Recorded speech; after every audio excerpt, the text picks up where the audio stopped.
Hello, I'm Terrence McNally. Welcome to Free Forum, a world that just might work. And I'm going to be speaking today with ARI BERMAN about his new book, Minority Rule, The Right-Wing Attack on the Will of the People and the Fight to Resist It. And you can learn more at aribermanauthor.com. That's ARIBERMAN, author, AUTHOR, all one word, aribermanauthor.com. On Free Forum, we explore the lives, the work, the ideas of individuals that I suspect have pieces of the puzzle of a world that just might work. We look at politics, economics, environment, science, health, culture, all based on the fact that I believe we can do better, and I want to find out how. The show streams weekly on the Progressive Voices Network on TuneIn.com, and podcasts are available anytime, anywhere on Apple Podcasts, Spotify, Google Podcasts, most major podcast sites, and at my site, terrencemcnally.net. TERRENCEMCNALLY, all one word, terrencemcnally.net. According to today's guest, ARI BERMAN, quote, the mob that stormed the Capitol on January 6, 2021 represented an extreme form of the central danger facing American democracy today, a blatant disregard for the will of the majority. But this crisis didn't begin or end with Donald Trump's attempt to overturn the 2020 election. Through voter suppression, election subversion, gerrymandering, dark money, the takeover of the courts, and whitewashing of history, reactionary white conservatives have strategically entrenched power in the face of a massive demographic and political shift. Daniel Ziblatt and Stephen Levitsky, authors of How Democracies Die, in their latest book, Tyranny of the Minority, write, quote, today America is engaged in an ambitious experiment, the construction of a vast multiracial democracy. Previous efforts to build a multiracial democracy in America have failed. Unlike earlier periods, however, today's experiment has the support of most Americans. It is only in the 21st century that a solid majority has embraced the principles of diversity and racial equality, but this majority alone isn't enough to save our democracy, because in America, majorities do not really rule. And finally, President Joe Biden, in a speech in Valley Forge, Pennsylvania, the day before the third anniversary of January 6th, quote, today we're here to answer the most important of questions. Is democracy still America's sacred cause? This is not rhetorical, academic, or hypothetical. Whether democracy is still America's sacred cause is the most urgent question of our time, and it's what the 2024 election is all about. We're living in an era where a determined minority is doing everything in its power to try to destroy our democracy for their own agenda. Regular listeners to this show are aware that I keep returning to a few big issues, most prominently the growing and obscene inequality of wealth and power in America, the inability of markets who write their own rules to effectively deal with a number of the crises we face, most existentially climate change, and the dominance in our political and government of minority rule. For them, some of what I'm about to say they've heard before. I've always operated under the notion that if we could move public opinion to the point where a majority favors policies and actions that would actually produce well-being, we could respond effectively and justly to the major challenges we face. Turns out I was naive because, as I've just read, in the U.S., majorities do not rule. The U.S. holds only one national popular vote, that for president and vice president. The Republican Party has won that vote only once since 1988. That's 36 years. Yet they have held the presidency nearly 12 of those years and have held Senate majorities for many of those years, though often receiving millions fewer votes in Senate elections. They currently have one more senator than the Democrats, whose majority depends on the votes of 3 independents. To focus on one glaring result, they dominate the Supreme Court. Since Nixon, Republicans have appointed 15 justices, Democrats 4. Since Reagan, it's 11-4. And since that 1988 election of Bush Sr., 7-4. A president who lost the popular vote can nominate a justice who is confirmed by a Senate that represents a minority of the population. Brett Kavanaugh was nominated by Trump and confirmed by senators representing only 44% of the population. In fact, for the first time in U.S. history, 5 of 6 conservative justices in the Supreme Court were appointed by Republican presidents who initially lost the popular vote and confirmed by senators elected by a minority of Americans. Among the most alarming results we've witnessed over the past few years are several precedent-defying decisions by the radical right-wing 6-3 Supreme Court majority on gun control, government regulation, and Roe versus Wade. ARI BERMAN is the national voting rights correspondent for Mother Jones and a reporting fellow at Type Media Center. His writing has appeared in the New York Times, the Washington Post, Rolling Stone. He's a frequent commentator on MSNBC and NPR. He's won the Sidney Hillman Foundation Prize for Magazine Journalism and an Izzy Award, named after I.F. Stone, I believe, for outstanding achievement in independent media. He's the author of Give Us the Ballot, The Modern Struggle for Voting Rights in America, Herding Donkeys, The Fight to Rebuild the Democratic Party and Reshape American Politics, and his latest, the one we're talking about today, Minority Rule, The Right-Wing Attack on the Will of the People and the Fight to Resist It. Welcome again, ARI BERMAN, to Freeform, a world that just might work. Hey, Terrence. Great to talk to you again. Thank you. Let me tell listeners we're recording this conversation Monday, May 13th. I like listeners to get a feel for the people behind the ideas and the work we talk about. So can you tell us briefly about how you see your path to the work you do today? And feel free to go way back, mention mentors, turning points, moments of decision, so people know who we're talking to for the next hour. Well, that's a lot to have to provide. Maybe we'll get into it as we go. But basically, I have been covering the issue of voting rights and voter suppression for almost a decade and a half. I was a political journalist before that, and then I started covering this beat. And as I got deeper into the beat, I started thinking about what is the real reason that Republicans are pushing so hard to make it harder to vote for certain people. Is it just about getting an electoral advantage, or is there some broader, bigger project in mind? And then I started realizing, well, the broader and bigger project in mind was minority rule, that they would want to be in a situation where they could receive a minority of votes or control a minority of institutions, but wield a majority of power. And so that's what really got me deeper into this latest book. Very good. And any response to my introduction? I thought it was great. I think you really hit it head on. I think this is a problem that's existed in American history for a long time, but I think it's a problem that has gotten worse in recent years as both the Republican Party has radicalized against democracy, but also have really taken capture of our institutions and either transformed previously apolitical institutions into partisan institutions or gained an advantage in those partisan institutions, basically, even though they were the entire time an electoral minority. And I think when you go through all the different institutions and you think about they didn't win a majority of votes, but they controlled the presidency all those times. They didn't win a majority of votes, but they controlled the Senate all those times. They didn't win a majority of votes, but they have a lock on the Supreme Court. Same thing with the state legislative level. They didn't receive a majority of votes in a lot of key swing states, but they've held the state legislatures in those states for decade or more. It's very alarming, and I think it goes against the basic notions of democracy that a lot of people have. Yeah, and as I said, you know, that notion that my guess is you were probably operating under as well as I, that, you know, if the facts could get out, and even despite the social media and the echo chambers, if a majority of Americans finally came to stand for, as I put it broadly, you know, things that actually promote well-being and a society that works, that was our battle, that was our fight, and then we succeed at that, and then, you know, good things should happen. And running parallel to all our efforts to do so has been the Republican concerted effort you've described, which puts us, I think, you know, talk about one step forward, 2 steps back. I think we're behind, even though public opinion has come on climate change, on so many things, but doesn't matter.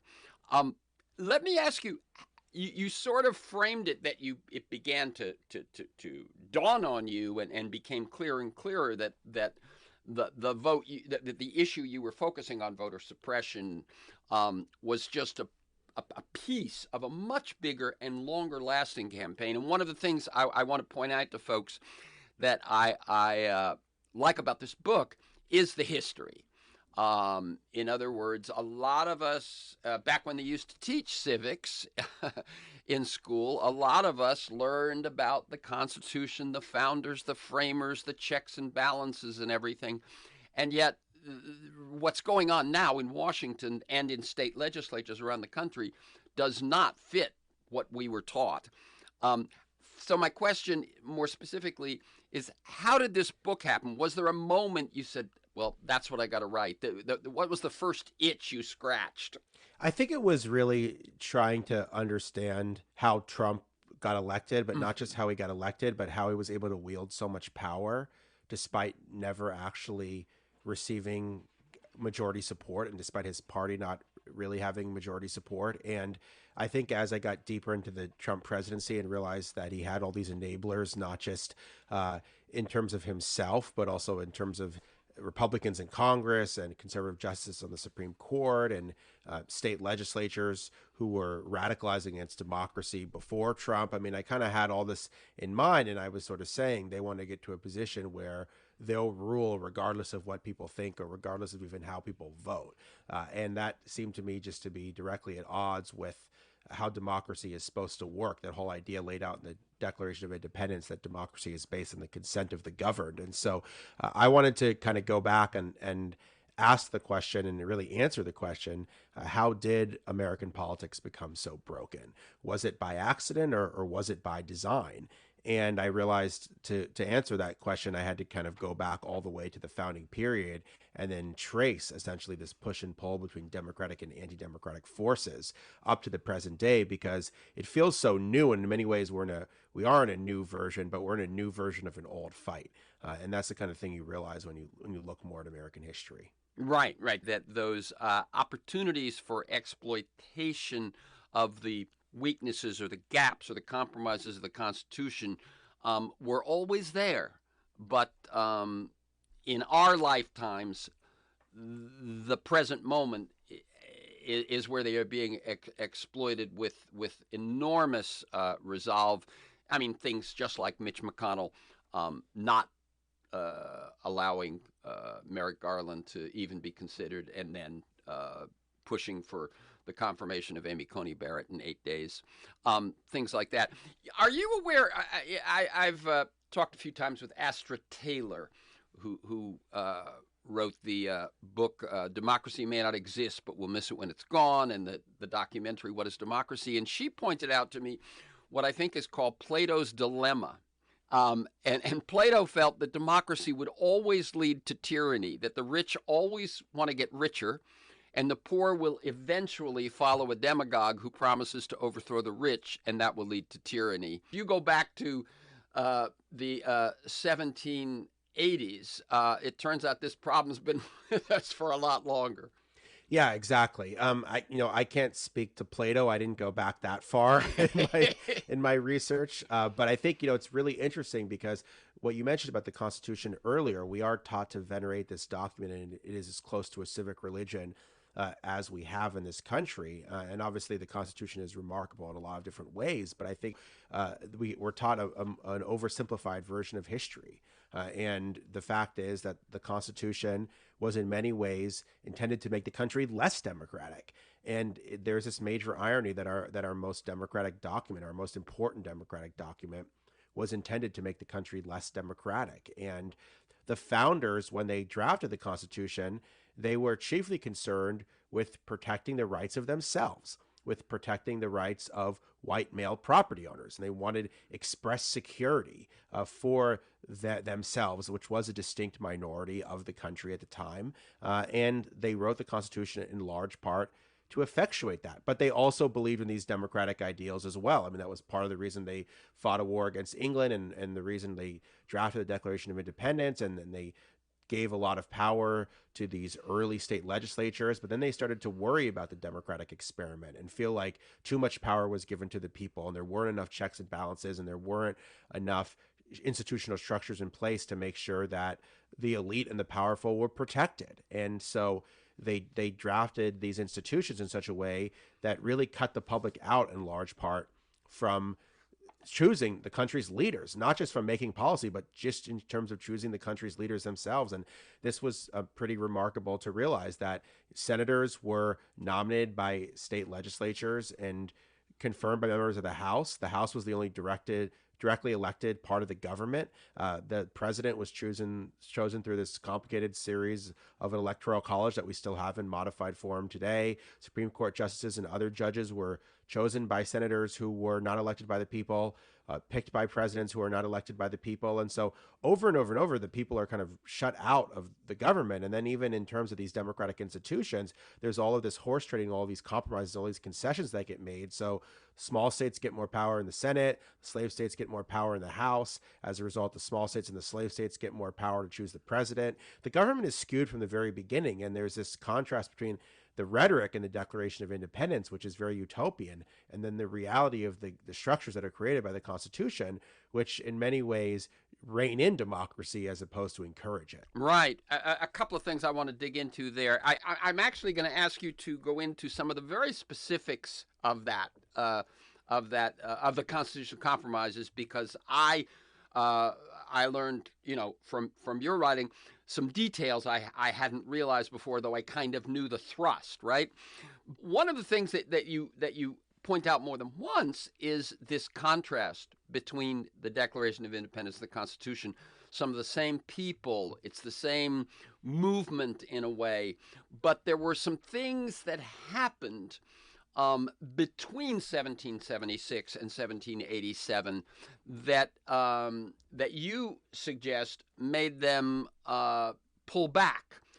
And let me frame this in a broader way, which is that prior to reading all the details that you brought forth, I had thought that when they are in this hot summer in Philadelphia trying to get this done, trying to keep this fragile possibility of a union together and so on, that what we may forget from this vantage point is that what they were doing was so radical that the notion of fearing domination by the majority was was something that hadn't been tested that much up to that point. We had monarchies, dictatorships, etc.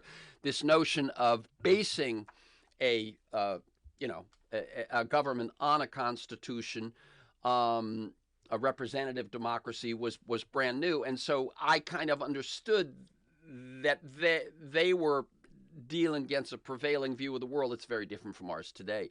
But as you point out, in those intervening years between the Declaration and the Constitution, some events had happened that actually made it more specific than that it overlaid over this kind of fear of majorities, a specific fear of their own position being undermined. Exactly. Yeah. So, and this was a really interesting part of the history too that I learned that when I was researching it. But basically, the Declaration of Independence is adopted, and then afterwards, all these state constitutions are drafted in 1776 and after. And the state constitutions are built on these principles of majority rule, and most of the power is given to state legislatures, and these state legislatures for the time are very democratic.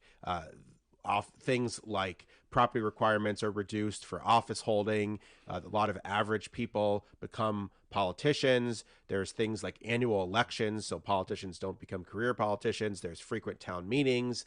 In some places, constituents are telling their legislatures how to vote. So there's this idea that the legislature and the people should be as close as possible. And most states don't have governors, or they have very weak governors, and there's not a lot of checks and balances. And so it's this kind of very rudimentary form of government that's supposed to channel the popular will. But the problem, as the founders see it, is that in the 1780s, there's this major economic crisis. And when there's this major economic crisis, it hits farmers, who are 90% of the population, most acutely. And basically, a lot of people can't pay their taxes and can't pay off their debts. And there's no way for the federal government to raise revenue, because the Articles of Confederation is basically very feckless. And so really, the states have to figure out some way to come up with the money. So the states start printing all of this paper money instead of gold and silver coins, which are usually what's used for business. So all of this paper money is printed, which becomes basically kind of worthless, and there's very high inflation, and there's populist uprisings in all these states because so many people are thrown in jail for not being able to pay their taxes or their debts. And in one state, in Massachusetts most famously, there's something called Shays Rebellion, where Mm-hmm. actually people march on the federal arsenal in Springfield, and they're potentially going to get arms to try to overthrow the government. So this makes a lot of the founding fathers very uncomfortable with the concept of democracy, and they're saying this is leading to mob rule, this is leading to anarchy, and this is particularly also threatening not just the stability of the country, but it's also threatening our power. And it feels like the poor are being favored over the rich, and the states are prevailing over the federal government. And if this is how democracy is going to work, then maybe democracy isn't such a great thing after all. And so they say basically we need to create a structure to constrain what they term the fury of democracy. That is what Edmund Randolph, the governor of Virginia, calls it. And so they meet in Philadelphia in 1787 with a very specific problem, which is how do we prevent this from happening again? How do we tamp down this populist uprising in the states? How do we maintain a democracy, at least in theory, but put all these checks on democracy so democracy doesn't lead to anarchy and mob rule and all of these things that the founders feel like is threatening the stability of free government. And let me ask a question, which is that what was bouncing in my head as I was listening to you just then was that, well, if the Constitutional Convention had followed fast afoot after the Declaration, it might have been a different constitution. But what did was the Confederation. And what was that like? Because I think we all kind of have heard of it, but have forgotten what it was and how the Constitution was going to be different. Well, it was basically the first Congress, and it didn't have a lot of power. First off, it couldn't raise its own revenue. So that was a big problem because the federal government couldn't then spend its own money, essentially. And it really was the states that had all the power. And then for the states to sign off on everything, you had to have the assent of a huge majority of states, I think a supermajority of states. And that made it impossible to make any kind of decisions. And so the idea was that the Continental Congress was watching this chaos in the states, but they couldn't actually do anything about it. So I think first and foremost, the founding fathers wanted to create a strong central government that would have its own powers, would be independent of the states, and then would also have all these built-in protections, not just to ensure democratic stability, but to ensure that the elite of the country was protected in some form or fashion. And the state constitutions had been, am I correct, many of them at least, had been written closer to the Declaration. Exactly. So the state constitutions are about pretty much the first thing that's done after the Declaration of Independence is all these states draft their own constitutions, and they're these really remarkably democratic documents for the time. Now, again, they're democratic in like the sense of white men. Of course. Because women are still excluded in every state but New Jersey. African Americans can only vote in a handful of states. There's only a small percentage of free blacks in America, and even smaller percentage that can actually vote. But for white men, at least, the rules and office holding is greatly reduced compared to colonial times. And also the fact is that there's a lot of utopian rhetoric in these documents that kind of facilitate things like majority rule. So to the founders and framers of the Constitution is a corrective for two things. One, the weakness of the Confederation, and two, the strong democratic impulses of the state legislatures. Yeah, and I would say in particular the populist impulses of the state legislatures. Yes. I think if it was democracy in such a way that had benefited the rich and the powerful, then they wouldn't have been concerned. But it was the populist inclinations of the states and the feeling like the states were pandering to the masses. You hear this all the time that that the founders are basically saying, oh, the states are they're following the people too much. They're too democratic. They're too swayed by the masses, and we have to step in there and correct this. Yeah, the nuance that I hear you're adding there is that where I was saying, everyone was kind of afraid of majority rule at that period because it was so new, but the states had actually been running an experiment, and the folks in Philadelphia saw it as going too far. Yeah, exactly. So some of the things that you point out, like just so people get a little sense of what's going on in those compromises, the Virginia plan, and the gunning Bradford's outrageous sort of demand. Some of that stuff. If you give us just a little more of the details of that history, because I think this is new to an awful lot of people. Yeah, so the Virginia plan is basically the plan for the new federal government. And it's called the Virginia plan because it's introduced by two very prominent Virginians. Edmund Randolph, who's the governor of Virginia, introduces the plan. But really, the plan is the handiwork of another Virginian, James Madison, who is the intellectual architect of the Constitution. He has studied democracies all across the world. He's studied all of the different forms of government. He's read a lot of Plato and other philosophers, and he's been thinking about these notions of majority and minority rule for a long time. And so the plan is introduced by Randolph, but it's pretty much the brainwork of Madison. And the first thing they introduce is the Senate, because they view the Senate as kind of the anchor of the new government and how the new government's going to be reoriented. And basically, what Madison says is he wants the Senate to represent what he calls the opulent minority. So he really wants it to be an elite body. Yep. He wants it to kind of be like the British House of Lords, but a lot more powerful. And there's general consensus about this. Now, there's some dissents. There's a few people, most notably James Wilson from Pennsylvania, who's a very famous lawyer, close friend of George Washington's, who says that senators should be elected by the people, but that doesn't get very far. However, there's a big debate over how senators should be apportioned, basically, which is how many senators should each state get. And Madison wants the Senate to be based on proportional representation because he wants the Senate to be an elite body. But if it's too elite, if it's too out of touch with the people, then it won't have any legitimacy. So the way he wants to preserve its legitimacy is to give the states with the most people the greatest number of senators. And that leads to a huge debate because the country is divided between large states and small states. And the small states basically start to say, if you don't accede to our demands, we're not just going to not ratify the Constitution. We might leave the Union altogether. And Can I read the quote? This is a quote I got from you. Gunning Bradford Jr., the Attorney General of Delaware, still a very small state. Actually, this is a quote. The large states dare not dissolve the Confederation. If they do, the small ones will find some foreign ally or of more honor and good faith who will take them by the hand and do them justice. That was sort of the blackmail. Yeah, and that's an amazing quote because in 1787, the worst thing you could possibly say is we're going to leave America after we just fought a war against England and go back and join England or join France or join someone else. And this is basically hostage taking at the Constitutional Convention. And the small states say, if you don't give us the same number of senators as the large states, then we're going to leave the Union. And so Madison and the others are basically forced into this idea of equal representation in the Senate.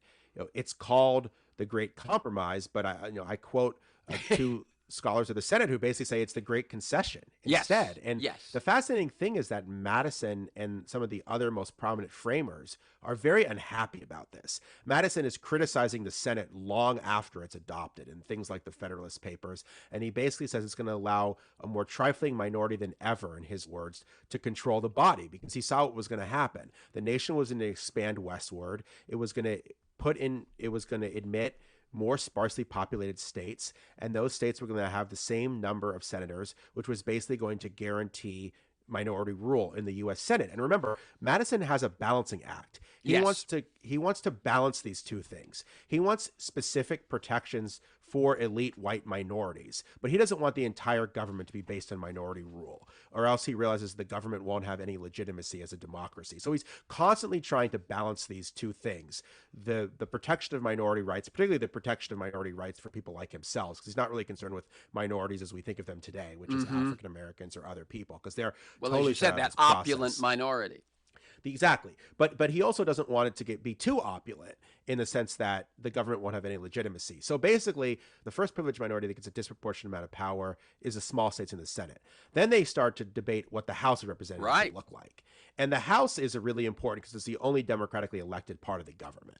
It's the only part of the government that the people are going to directly elect. So that's where the legitimacy of the government is going to come from. And let me jump in for one quick second, Ari, to remind people that what he just said, that the House is the only one that's going to be directly elected, um, it may sound crazy to people today, but that's because senators, according to the Constitution, were elected by legislatures, not by people, and that was changed in 1917. yeah, Or 1917. 1913. One of That was part of either the 1913 or progressive 1917. early 20th century reforms. But so you got that. Then, of course, the president is. We're going to get to the Electoral College, but the president is elected by the Electoral College, not the people, and the Supreme Court is appointed by the president, not elected by the people, and confirmed by the Senate, minoritarian, and so the only body, at least at the time of the Constitution, that's going to be elected by the people is the House. Go ahead. That's right. And so basically when it comes to the House, the slave states start to make the same demands as the small states, which is if you don't give us an excess of the power, we might leave the Union too. We might not ratify the Constitution either. And what they want is they want their disenfranchised slave population to be counted for purposes of representation, even though they have no rights.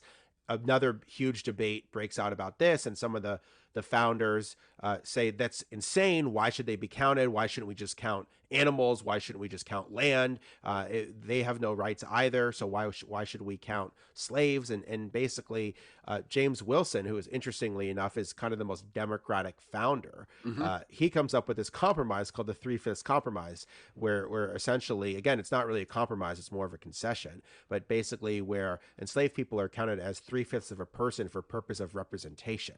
What this means is that the southern states get a third more representatives in the House than if their slaves had not been counted at all. And basically gives them an incentive to keep importing more slaves while not giving them any kind of rights, because their representation is not predicated on any kind of rights. It's just predicated on them being there, on bodies. Yes, the owners get more vote the more slaves they own. Exactly. So this is probably the most odious part of the entire Constitution. Now, of course, one thing that I'm thinking as you're saying this is, women didn't have the right to vote either, and yet they were already being counted. That is, white women, non-enslaved women, were being counted as population, but it's just interesting when you think about it. They had no more power when it came to voting in this representative democracy than slaves did. Yes, for sure. But it's also, the fact is that this was sort of the way the Constitution gave a green light to slavery. Absolutely. Well.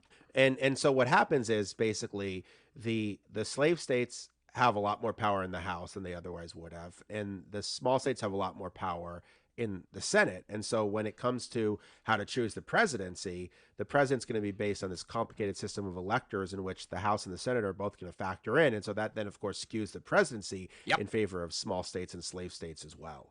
Okay, let me tell people you're listening to Freeform, A World That Just Might Work. I'm Terrence McNally.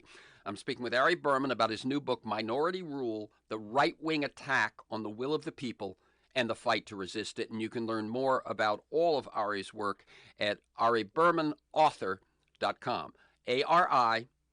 ARIBERMAN, author, this is all one word, aribermanauthor.com. Okay, well, let's go to the Electoral College. Why the Electoral College? Well, so this was another debate that the founders had. So that they basically were in large scale, not totally, but mostly they were agreed upon that the people should not elect the president, because they said the people would be too uninformed or they wouldn't be able to make a wise enough decision. And then a lot of the same debates that you see in the House and the Senate resurface with the presidency. The small states say direct election would give too much power to the large states. James Madison comes out and says, well, I actually think it would be fine if the people chose the president, but slave states would be at a disadvantage because the free states have more people.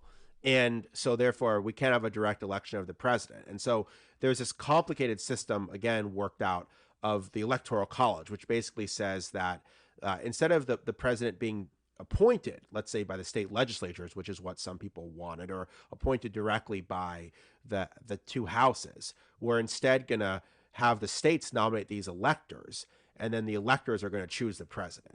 this was a way essentially to prevent the people from directly electing the president. It was just an incredibly complicated format. The electors back then functioned a lot different than the electors function now, because in most places now you vote, right? And then your state has electors based on how you vote. Right. But back then, the state legislatures basically just appointed the electors. And so the public had no say in any of this in most places, to the point where, and there were also in most states where voting was restricted to white male property owners, at least initially. And therefore you have a situation where most Americans aren't even eligible to vote to begin with. And then a much smaller population are actually voting in any kind of meaningful election. And basically you have, I think in the first electoral college, there were something like 69 electors for the whole 13 colonies. Yeah, and 68 of them were chose George Washington. So like 68 people chose the president of the United States. Like it's not like an overstatement to basically say 68 people decided who the president was going to be. Wow. That's how small of a minority it was when you talk about minority rule. Right. I'm going to point out some things right now, so just bear with me. One is, we were talking about the Senate. I meant to mention this, but you point out that as one of the last acts of the Constitutional Convention, the framers specified that no amendment could deny a state equal representation in the Senate without that state's consent. Not only did they set it up so it was unrepresentative, but they assured that it would stay unrepresentative. It's unimaginable that any sparsely populated state would voluntarily give up its overrepresentation. Yeah, and that's really important, because I think there's this idea there that everything was just democratized over time, right? That all our institutions have just steadily democratized. And in some ways they have, right? I mean, people elect senators now as opposed to being directly appointed, and people choose the electors as opposed to state legislatures just choosing them, right? But in a lot of ways, our system hasn't democratized. And I think that was, more than anything, one of the impetuses for me to write the book, was for people to point out that, listen, our institutions are a lot more undemocratic, a lot more antiquated, a lot more broken than you think. They've changed a lot less than we'd like to believe. Right, and there are obstacles to them changing in the direction we might like. Yeah, and in many ways, and I'm sure we'll talk about this, they've gotten worse in terms of, at a time of increased polarization and increased geographic sorting and things like that, they've actually become more unfair than they were even at the founding. Even as the country is democratized, the institutions are moving in a different direction. Right. Okay, the other thing I wanted to point out, and this is sort of something that I bang on, which is that while our Constitution may be the first, and to some extent, that's a great position. But if you think about startups and so on, it's often not the first one out of the gate that comes up with the best system, because you can learn from mistakes. No country has duplicated our Constitution. Other countries have learned from our mistakes. We have institutions in place that most other democracies got rid of over the course of the 20th century. Electoral college, nowhere else. The way the Senate works, lifetime terms at Supreme Court. Most countries began the 20th century with chambers equivalent to the Senate, the House of Lords, as you pointed out, Germany's Bundesrat. But in places where they continued to exist, they were made much more proportional to population. When Latin American countries became independent in the 1820s, they designed their constitutions with the United States as a model, but all of these countries over the course of the 20th century eliminated their electoral colleges. So when people want to point to the Constitution as something akin to the Ten Commandments, as if handed to us by divine right, everyone else has learned from our mistakes. Yeah, and that's a really good point. I mean, and one of the other things that's interesting is there was this debate over how easy it should be to revise the Constitution, and there were people that said, "Oh, it's fine. We don't even need to have any kind of mechanism to change it." And then basically a few years later, the Bill of Rights were adopted. Yes. So I think a lot of people think like freedom of speech, freedom of the press, all these things come from the Constitution. It actually comes after the Constitution, because the Constitution very quickly was judged to be insufficiently democratic and insufficiently protective of core freedom. So all the rights that we must associate with the Constitution actually aren't in the original Constitution. Right. And then the founders also made the Constitution very, very difficult to amend. And I think that's one thing that's also different than in a lot of other democracies. That's right. And in fact, we're now rewrite. We're now at like 50 years since there was a significant amendment. 50 years. And it's just, it's almost inconceivable, because it requires 2/3 of the Congress and 3/4 of the states. to pass a constitutional amendment. And I think it's really the three-quarters of the states that is such a big impediment, although at various times it's been one or the other. But it's hard to imagine in this day and age what could get that level of support. And you've seen things in the past that have had very strong support. The Equal Rights Amendment. The Equal Rights Amendment. I'm sure there are many people who don't even realize that does not exist. They've sort of heard the phrase Equal Rights Amendment and assume it exists. No, it did not make it through that gauntlet. Yeah, and that was probably the closest, that was ratified by the Congress but didn't get enough states.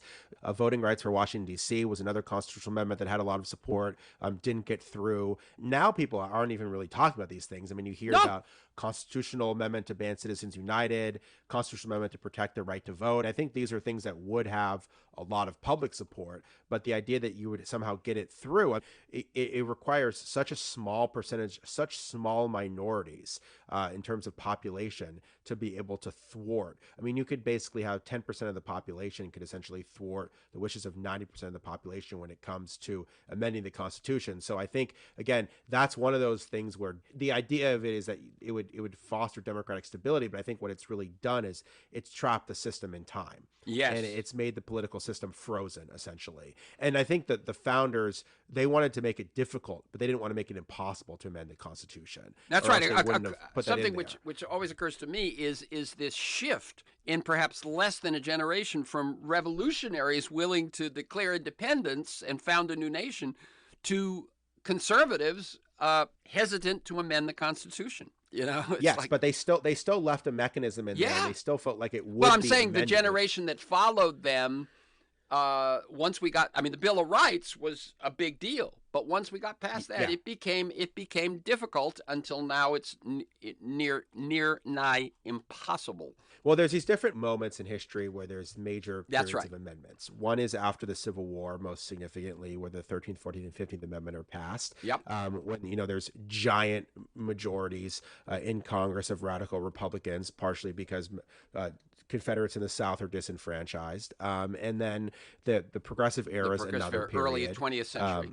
Where there's a lot of reform. Now, again, those are reforms that are largely excluding African Americans and people of color, right? So women get the right to vote, but it's really white women you're talking about that are getting the right to vote. So some of it is predicated on racial exclusion. In the 1960s, you see some things like 18-year-olds getting the right to vote. A lot of things are done through congressional action then, as opposed to constitutional amendment. So there's a debate, for example, should the Voting Rights Act of 1965 be a constitutional amendment? But basically, it's argued it's too difficult. So even by then, it's becoming too difficult to do. And instead, it starts going through Congress. But there were constitutional amendments, for example, that would have abolished the Electoral College, and they had a lot of support. Close. But very close, but this double supermajority requirement, a supermajority of Congress, a supermajority of states, has become harder and harder to overcome as the country becomes more geographically and politically polarized. Right. Okay, so let's move away from the early history to the more recent history. And one thing that may surprise a lot of people is that Lyndon Johnson was the last Democratic presidential nominee to win the white vote. You hear that? Pretty amazing. It has been since 1964 that a Democratic nominee has won a majority of the white vote. After Johnson signed the Voting Rights Act in 1965, no Democratic nominee has won the majority white vote. Jimmy Carter came the closest, a Southern born-again Christian, winning 48% in 1976. So when you think about how things operate, that to me is a significant fact. It's a huge fact, and Lyndon Johnson knew this was coming when he signed the Voting Rights Act. And it was quite frankly the reason he was hesitant for a lot of years to sign a Voting Rights Act to begin with, and then he ultimately did it, first because the public pressure was so significant he had no choice, but he also think he thought it was the right thing to do as a Southern segregationist who I think eventually saw the light. He famously says this is going to turn the South Republican for a generation. It ends up being more than a generation, and it ends up not just turning the South, but it ends up making white voters essentially leave the Democratic Party and go to the Republican Party. And Richard Nixon and others really exploit this with the Southern strategy, and they try to nationalize that. So the same concerns that white Southerners have are the same concerns that are then being echoed in Philly and Pennsylvania and Milwaukee and all of these northern cities as well, where there's a racial backlash. And basically, the country becomes a lot more diverse. And the sort of positive of the story is it becomes possible to elect more progressive candidates with these multiracial coalitions. That multiracial democracy actually becomes a fact of life after the Voting Rights Act of 1965 passes, in conjunction with other things like the Immigration Reform Act, which makes the country a lot more diverse, and the Civil Rights Act, which gives people a lot more rights than they had otherwise. But these trio of civil rights laws in the 1960s make the country a lot more diverse, make multiracial democracy possible, but they also make voting a lot more racially polarized than it had been before. And they make the white backlash vote this really prominent factor of American politics that I argue is still setting the agenda for the Republican Party today. Yeah, one thing that I've thought about over the last year, I read Kevin Boyle's book, The Shattering, which is about the 60s, but instead of focusing on the change agents of the 60s, he actually takes that silent majority and explains something I hadn't really thought about, even though I lived through that period, which is that to a population that had lived through the Depression and World War II, and now was in a stalemate with nuclear war as a sort of a shadow hanging over everything, that security and stability were of enormous importance. And so what Nixon was calling the silent majority really did exist for that reason. And that much of what has unfolded since that time, we sort of say to ourselves, the 60s, the boomer generation was so, so radical, so progressive. How did we get to Trump? And I think that explanation of a country that resisted change because they'd seen too much of it is a factor.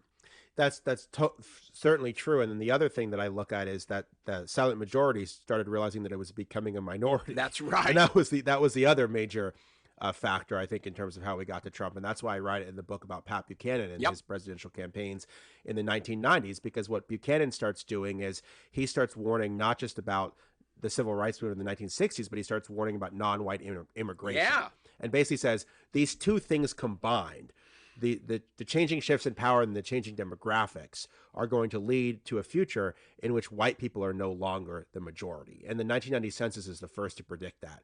It says by 2050, white Americans will no longer be the majority. And so that's a huge shift, because it's the first time in U.S. history it's ever going to happen.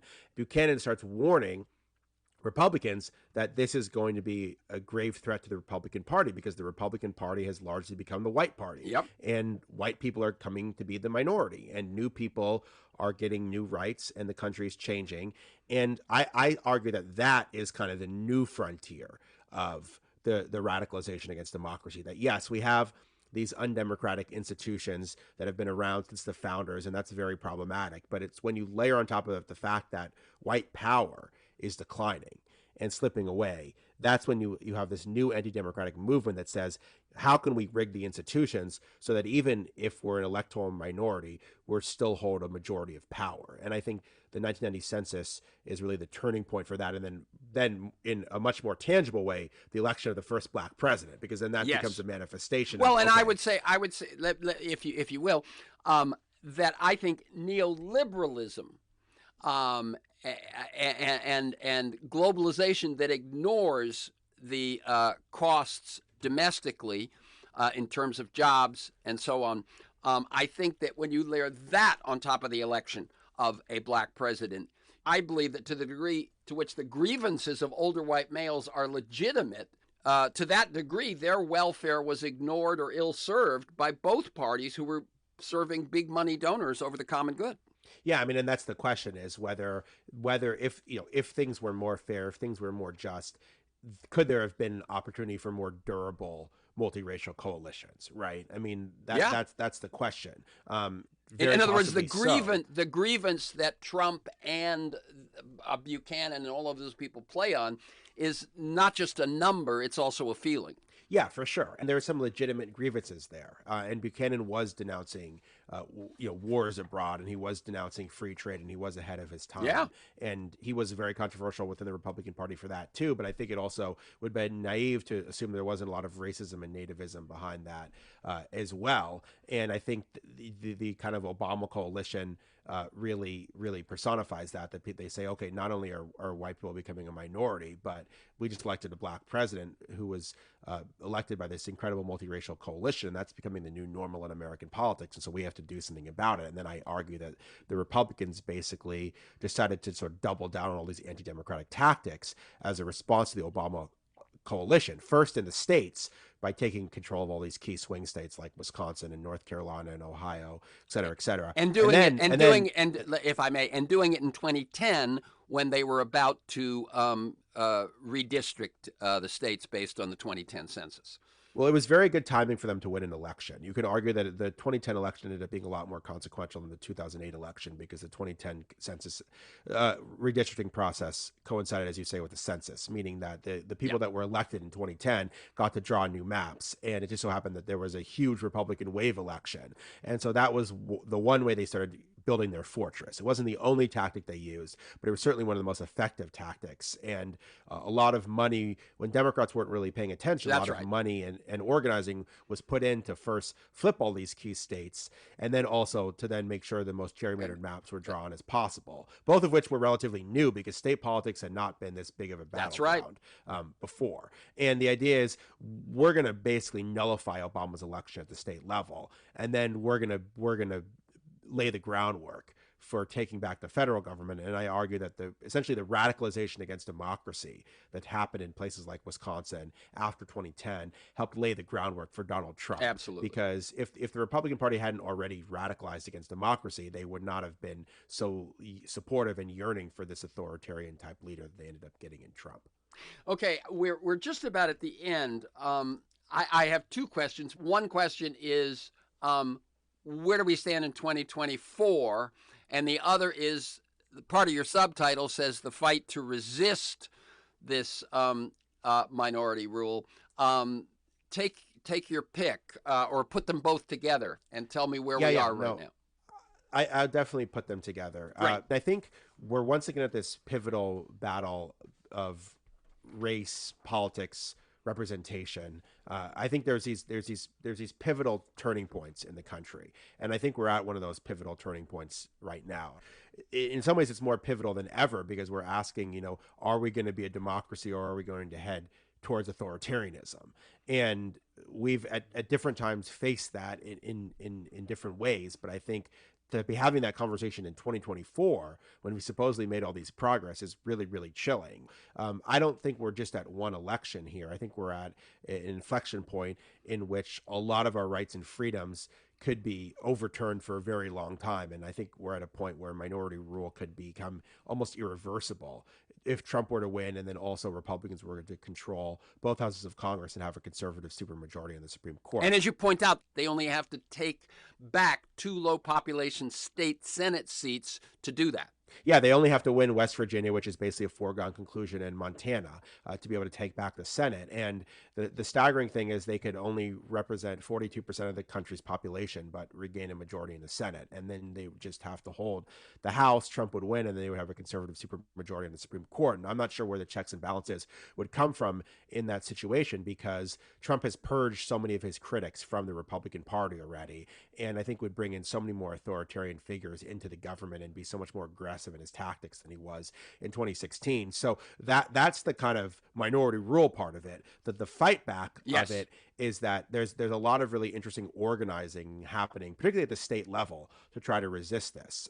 States like Wisconsin have shifted dramatically in terms of striking down things like gerrymandering, electing more Democrats who ran on pro-democracy messages. I talk a lot about in the book about Michigan, which was a state that was seemingly rigged at the state level.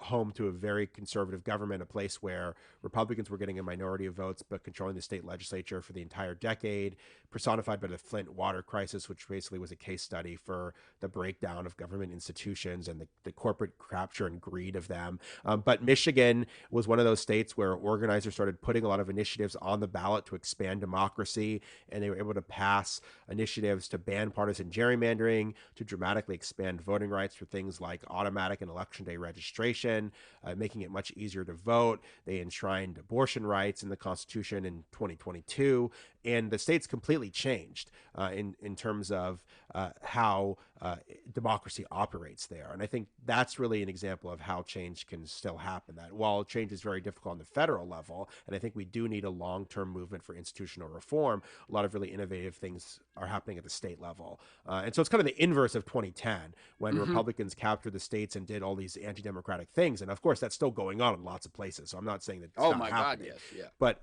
certainly if you look at Texas or Florida or just down the line, but the point is that a lot of really innovative pro-democracy things are happening at the state level. And the interesting thing to me is a lot of the states operate on much more of a majority rule basis, whether through popular elections. They don't have things like the electoral colleges for governors, for example. Their state constitutions can be amended.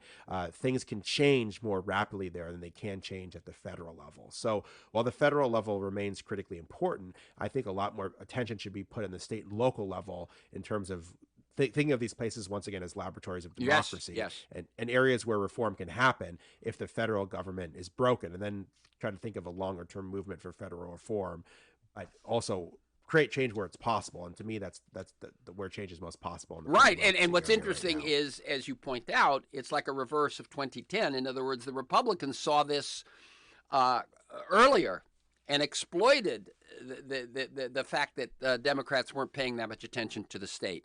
And now the pendulum may have shifted because, as you point out, even though a legislature may have been gerrymandered, there are ways for the popular vote to have more power in states, and as we described, we are possibly looking at a federal government that doesn't represent the people at all. Yeah, exactly, and that's a really tough problem to try to solve. What do you do about the fundamental nature of the U.S. Senate, for example? I mean, you could put Washington, D.C. and Puerto Rico in as new states, and that would certainly make the Senate more reflective of the country than it is now. But I mean, it's just going to remain an institution that becomes more and more skewed towards smaller states. Absent some major shifts in terms of where people live and things like that. So some of the federal institutions are very, very difficult to change. Yeah. Although there is momentum, for example, to change the Electoral College through the National Popular Vote Compact. And I generally speaking think that there should be more emphasis on a reform agenda. But I think Republicans started organizing at the state level in response to Barack Obama's election. A lot of Democrats started organizing at the state level in response to Donald Trump's election. Yep. And I would argue that because of the jurisprudence of the Supreme Court, which has given so much power back to the states are more important than ever. And state battles are more important than ever because basically all state battles are national battles when it comes to things like abortion and voting rights and other issues. And so I think that there's the fight back is happening at the federal level, but I think it's been more successful at the state level so far. Very good. We'll let that be the closing word. So again, the book is Minority Rule, The Right-Wing Attack on the Will of the People and the Fight to Resist It. And the website to learn more about that book and all of Ari's work is Ari Berman, author, ARI, BERMAN, Ari Berman, author, oneword.com. For this conversation and many other interviews and articles, to follow me in pursuit of a world that just might work, go to TerrenceMcNally.net, TerrenceMcNally.net, or a world that just might work.com. To the same website to get my weekly email announcement telling you who's going to be on what we're going to talk about and links to 10 or 15 articles that are timely and relevant and flesh out the conversation. Email me at temcnally, TEMCNALLY, at mac.com. You can also subscribe and listen to the Freeform podcast on Apple Podcasts, Google Podcasts, most major podcast sites. You'll find years of podcasts there. At all of those sites, and certainly at my site, where I think it goes back the furthest. Archives include Michael Lewis, Jeremy Scahill, Naomi Klein, Robert Reich, Van Jones, etc., etc. You can follow me on Twitter at McNally Terrence. Thanks to Kiana in production, and George Vasilopoulos at Progressive Voices. And most of all to you, my listeners, please share this podcast widely. And finally, thank you, Ari Berman. Keep up your good work.